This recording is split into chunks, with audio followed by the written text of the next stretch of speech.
Welcome back to the Now Morning Show. Further to the announcement on the 15th of August of the cancellation of the state-sponsored fireworks, this morning we shine a spotlight on the difference between regular and silent fireworks.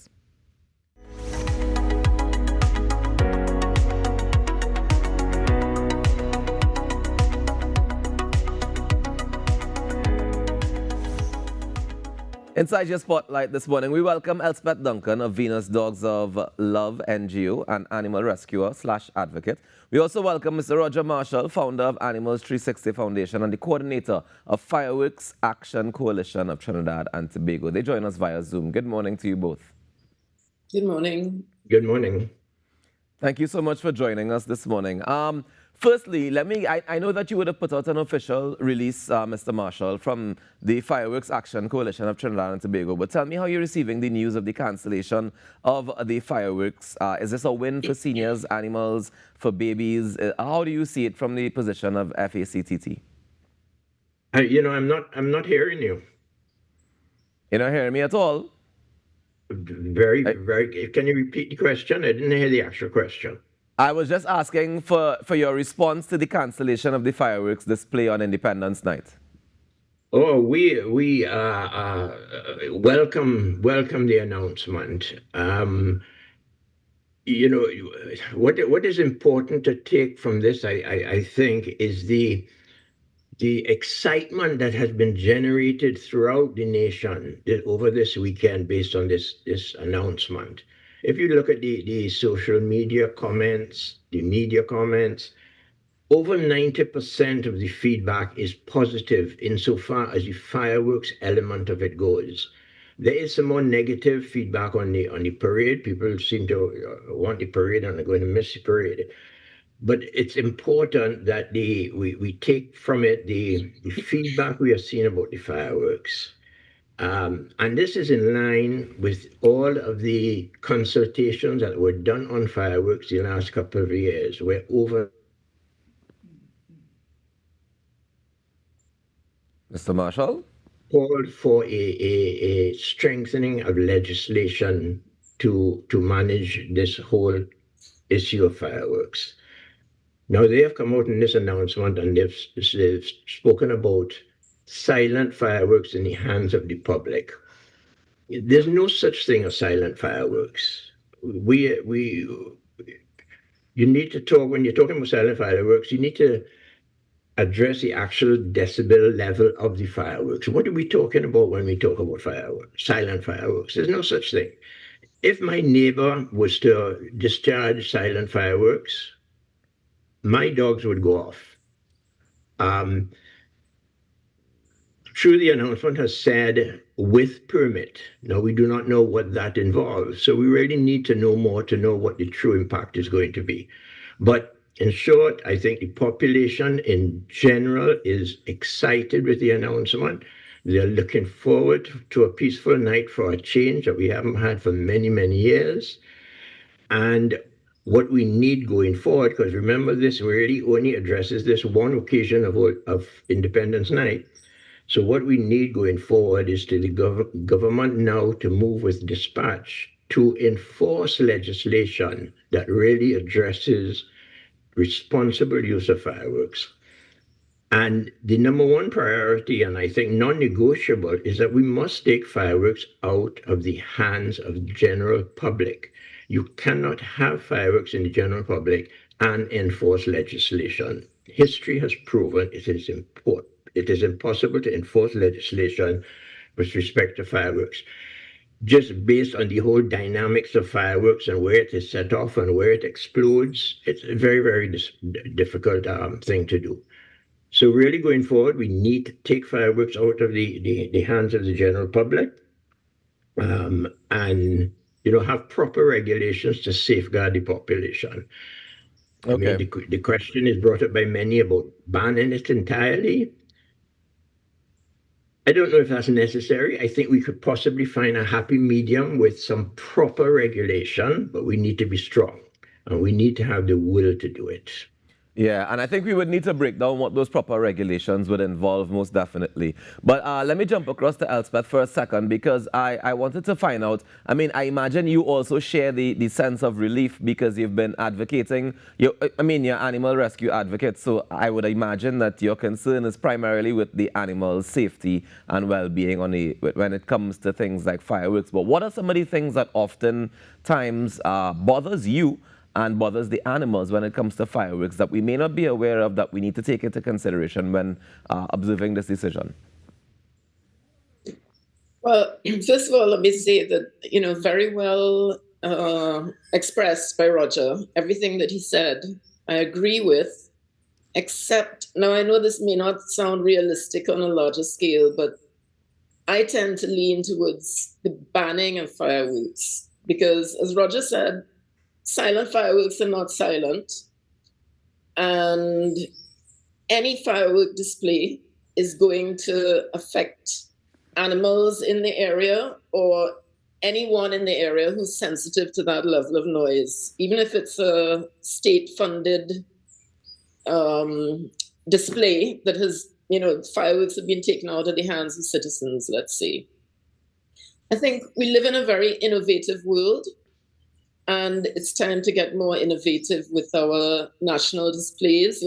This could be done in the form of drone shows, laser shows, that kind of thing.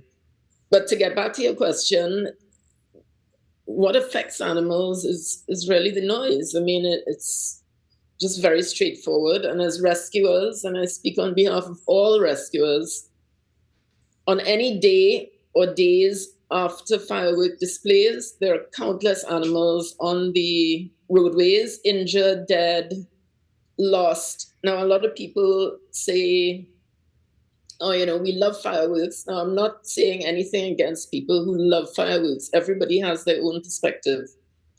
But those who love fireworks, they'll say, put your animal inside, tie up your animal, etc. Some people have loads of animals. It's not possible for them to bring all of them inside. And some people don't even like animals in their house. So you're looking at a range of things that are just not possible for some people. And I think what it all boils down to, it's a much bigger thing than should we have fireworks or not, should we have the parade or not. There's going to be polarity on those things. I think what we need to look at is that we in Trinidad and Tobago need to become more compassionate people and a more compassionate nation. When we are compassionate, we can look at the situation and not grumble about the fact that fireworks have been cancelled for this particular night, because that's all it is so far, but we want this issue addressed. But the compassion to say, okay, for this one night, let's not even think that we want to get silent fireworks. How else can we use it as an opportunity to think, how can we even become independent from the need for fireworks? What else is there that we can do? I mean, all of these are discussions that can come to the table and not just the fireworks. We all know what fireworks do to animals and to some people, not all, obviously. Yeah. I think it needs to be an issue of compassion. Mr. Marshall, I want to jump back across to you. Now, Ms. Duncan mentioned banning the fireworks. You mentioned legislation for the fireworks. What would that legislation look like from your perspective, Mr. Marshall? Okay, so let's put it in perspective. The regulation, the Animal Disease and Importation Act, has a clause in it that holds pet owners responsible to safeguard their pets from the impact of fireworks. Now, that is impossible. If it is legal for my neighbor to discharge fireworks, there is no way that I can protect my pets from that. There's just no way. So, you're putting all the emphasis on the peace-loving pet owner. You're putting them in a very difficult position. But to your question, the number one, if we talk legislation, because, Elspeth talks about banning fireworks totally, and Me personally, yes, I would love it. But maybe we have to find a happy medium. We have to satisfy everyone. So we need to consider all of that as well. Um, the Dutch Senate just voted to ban fireworks in Holland as of next year. I mean, so that is a very positive mood and something we could look at. So, in terms of what legislation would be required, now remember we have had substantial consultations on this issue 2 years ago. And these consultations were very well attended by private sector, public sector, ministries, regional corporations, the police service, the fire service, TSTT, you know, very, very well concerned, and the issue was extremely well aired. And coming out of that, pretty much the top 3 regulations that were recommended for legislation were: number 1, take fireworks out of the hands of the general public. Number 2, that approved days and times be legislated for the use of fireworks. So whether it is Old Year's Night for 30 minutes at midnight or whatever it may be. And the third one is that you have approved locations to be identified for dispersing fireworks that are a specified distance, be it 2 miles or what have you, from hospitals, homes for the elderly, animal shelters, any sensitive areas. Those are the 3, and the fireworks be discharged by professional service providers. Just like when you have an event, you hire a DJ, you hire caterers, well, you hire a fire service professional.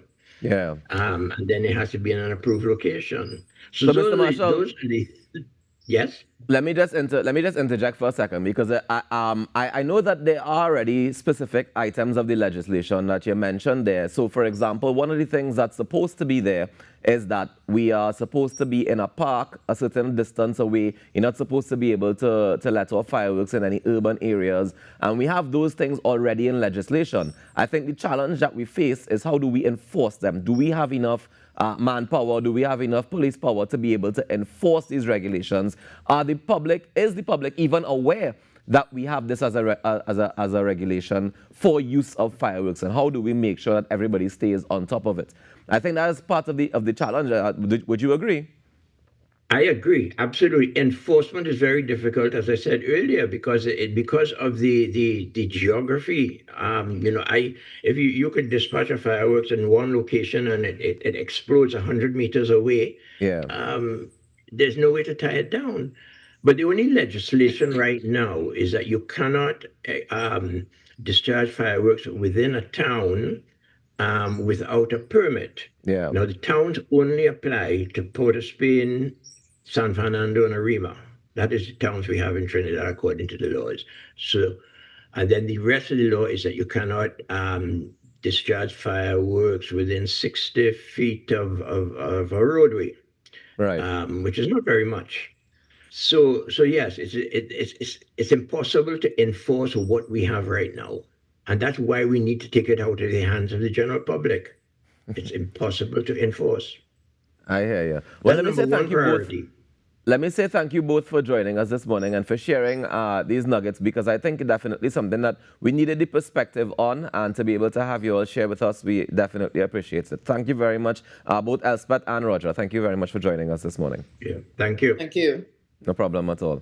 Ladies and gentlemen, that's Elspeth Duncan of Venus Dogs and of Love NGO, and she's also an animal rescue and advocate. Also, Mr. Roger Marshall joining us, the founder of Animals 360 Foundation and the coordinator of Fireworks Action Coalition of Trinidad and Tobago. We take our second break of the morning, and we come back with our second interview of the morning with our artist on set this week. Stay tuned.